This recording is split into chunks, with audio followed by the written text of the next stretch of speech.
Boker Tov. Boker Tov. Nous commençons ce matin notre étude sur la Haftara de la Sidra de Kitissa. Cette Haftara est tirée du premier livre des rois, au chapitre 18, et elle commence au verset 1 de ce chapitre et se termine au verset 39. Alors, de quoi s'agit-il dans cette Haftara ? D'abord, il nous faut préciser que l'un des événements les plus marquants de la Sidra de Kitissa, c'est bien évidemment la faute du veau d'or, transgression de la deuxième parole du décalogue, la faute de l'idolâtrie. Or, ce sujet de l'idolâtrie se situe précisément au centre de la Haftara.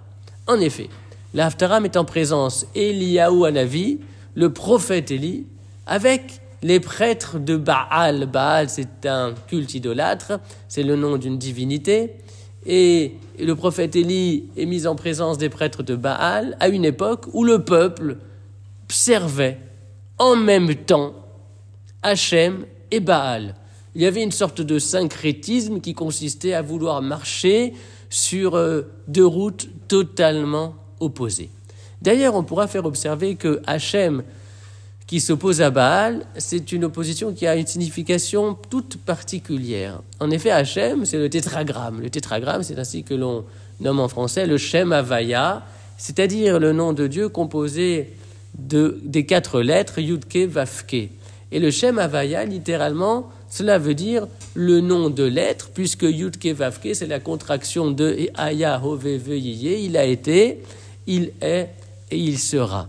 Et donc, avec le Shem Havaya, avec le tétragramme, nous sommes plongés au cœur de la thématique de l'être. Baal, le culte de Baal. Baal veut dire possesseur. Baal veut dire propriétaire. Et donc, telle est l'opposition qui se lie en filigrane dans notre texte. Hachem contre Baal, c'est l'être contre l'avoir.